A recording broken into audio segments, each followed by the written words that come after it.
this video is going to be on relationships, which is a big struggle for people with trauma, and it's one of the most common things when you look it up. Before I do, I just want to say welcome to all the people who have joined recently. It's great to see the numbers jump up so quickly now that I know that the channel's getting out to people with trauma. To know that this is a safe space. If anyone has a story to share, please do. And welcome to the channel, and thank you. So this one is on relationships. Everyone will tell you that we are toxic in a relationship, and to a degree, I guess we are. But one thing I would want to really advocate and vouch for people with trauma on this is we know that we're fucked. We know that we become very toxic if we don't take care of ourselves. We have specific needs. And what happens is when we're around people, quite often we don't get to take care of those needs. We don't get to live the way we need to. And we get triggered a lot in ways that people don't understand. So when it's people who you're not so close to, you keep them at the right distance. You manage to be like, oh no, I can't be around Bob today. He's so loud. And you can pull back. You're like, oh no, I won't be going to see Jenny today. She's a negative Nancy. I don't feel like sucking all that up. You know, oh, Nancy, oh, like how I just got that name. Nancy is too energetic for me, and I'm feeling really low. And so you can actually, like, with people who you're not too close to, you know what they're like, how they affect you. You know your capabilities and when you can be around them. When it's immediate family or when it's people you're really close to, you don't always get to remove. And you don't actually get to do a lot of the things that you need to. Just by having a human sitting here, I wouldn't be able to do my morning routine. And people think that they understand, but they don't. So my version of I need everyone to be quiet is very different to what everyone's version of them being quiet is. Because to me, them going fucks me. Takes my vision. Like if I'm trying to focus on something, if someone's like they move in the chair, every little sound. So basically, if you're at the point where you've reached your limit, and I'm like, I need everything to just stop. But you're sharing a house with someone, it doesn't stop. You're going to hear them walking in the other room. You're going to hear all the doors closing. You're going to hear them on the phone. You're going to hear them cooking dinner. You're going to hear talking, this, that, and the other, the TV, blah, blah, blah, blah, blah, blah, blah, blah, blah. All these little sounds that are grating on you, you might not even be aware. Our sensory is so fucking heightened. You might not have a clue that person, all they're doing is cooking dinner, but that's about to tip you over the edge because you've had the mother of all days, you're past your limit, and your system can't handle hearing clunk, clunk, clunk, clunk, bang, bang, ding, ding, ding of all the gadgets and ding, ding, ding.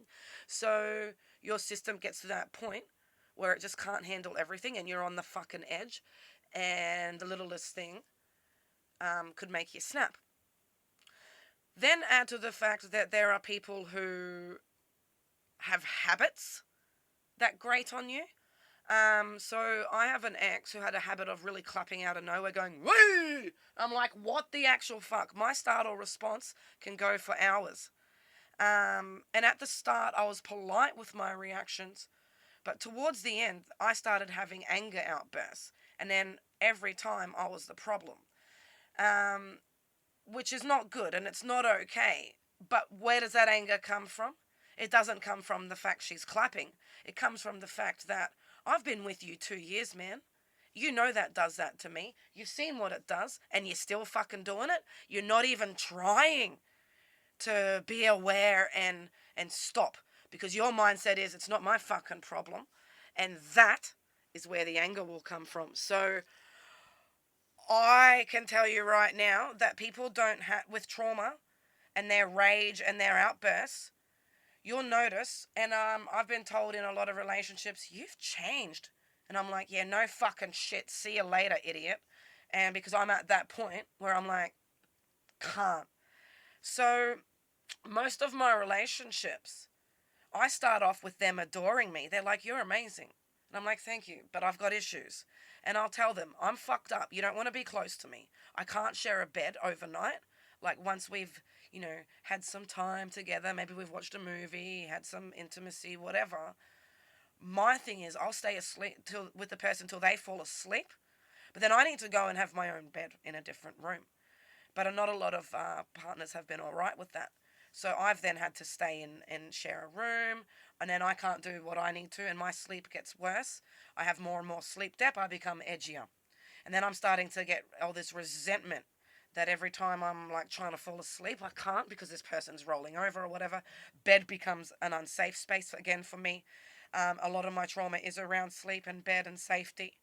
So I need bed to be like, oh, or I'm not safe. So just having a person in there not understanding and just constantly fucking with me, that affects me.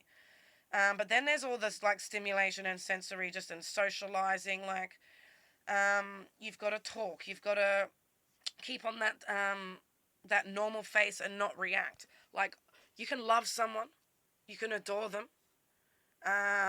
They can be amazing. They can love you back. But if they don't get the trauma, they don't get your triggers. They'll be doing things to you without meaning to, and you don't want to hurt their feelings, so you'll be holding it in a lot. But it builds up to like a burst as well. So the biggest problem we have is we're people pleasers and we're self-sacrificers and we have guilt and we have shame. So, and we get humiliated easy, which brings on the guilt and shame. And when any of that gets set off, we can withdraw. So we will, with the shame and guilt, we will withdraw. So we hold a lot of things in. We people please, we placate, we bite our tongue. But then, till we can't take it anymore, and we erupt. And then the eruption will come out either in a dysregulation where we're all shaky and weird and like and panicky, and we really hard to be around, and people soak that up and they're like, fucking shut up. Or we become really angry and people get scared of our reactions. Or we withdraw and we can't do it and we just like, I can't, and we tap out and we're like, see you later, and we want to escape and run away. And people don't understand those reactions, and that makes a bigger rift in the relationship, and the gap between you gets bigger. The resentment builds up on both sides. You both end up on eggshells because they're on eggshells because they have no idea why you keep doing, like, coming undone the way that you do.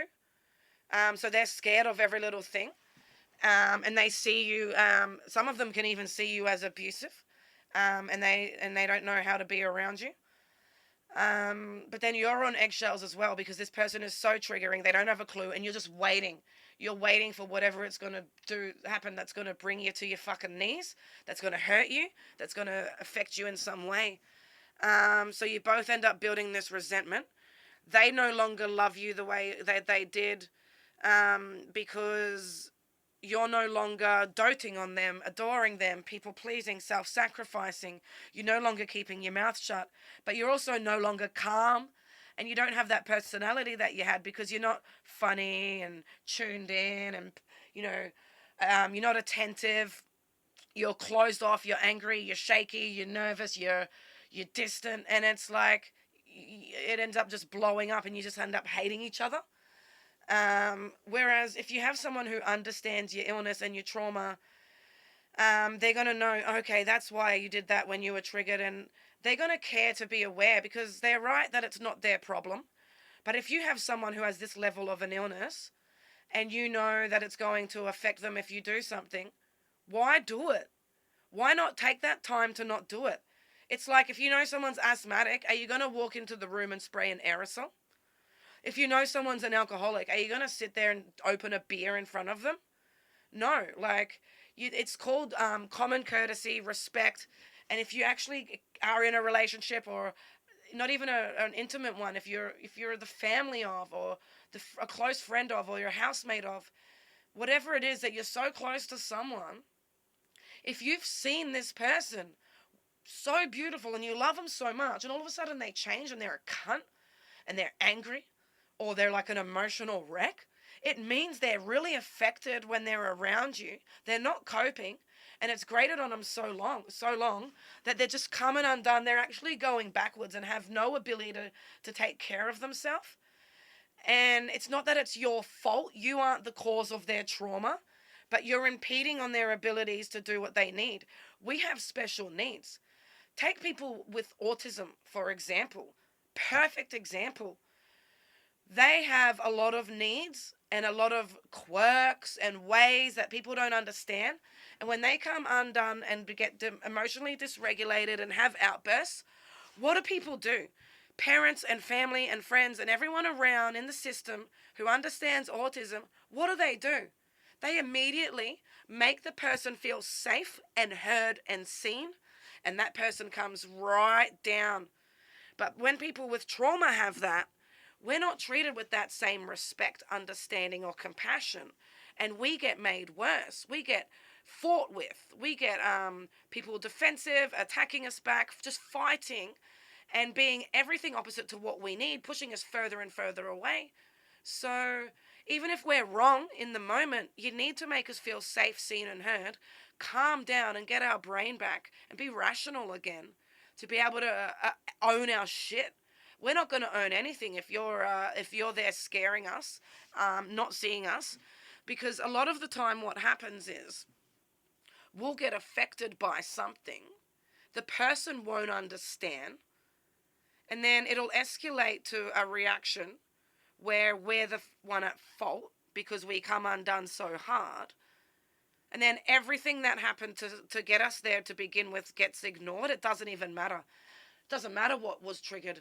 The way you handled that was fucking disgusting. I'm not going to take that. Yeah, okay, I understand. You shouldn't have to take that. But if you're going to be around and have someone with trauma in your life, you need to understand. You need to have compassion. You need to have patience. And you need to see them and hear them in that moment and not be their fucking enemy, scaring them, making them worse. But that's what happens without the lack of without the understanding and with their lack of awareness.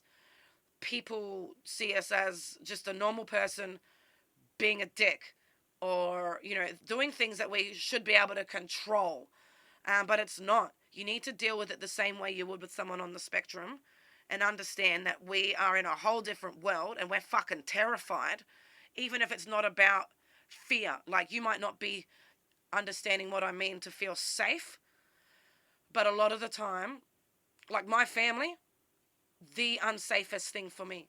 I know that everyone on my mum's side is never going to physically hit me. They are never going to rape me or do anything that my dad did. But for me, I can't be around them. They're not safe. Why? None of them understand me. None of them see me, hear me. I don't feel respected. I get triggered left, right, and center. I am on eggshells every time I'm around them. Every time I have to see them, I get really sick and anxious and dithery and I lose my brain. I am the biggest people-pleasing, self-sacrificing, pathetic mess.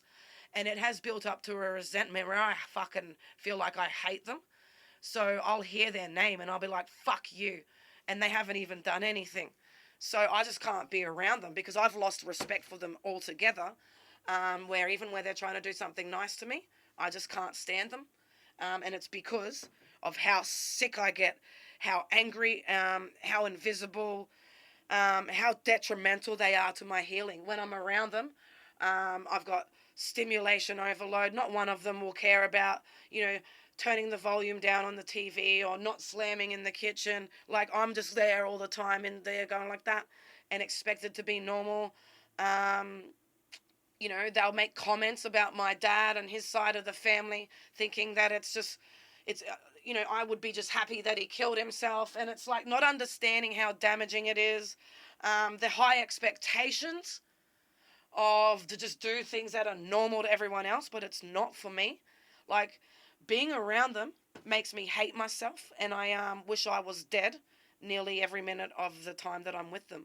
I've spent my whole life wishing I wasn't born, and it's because of my family on both sides. I fucking can't be around them.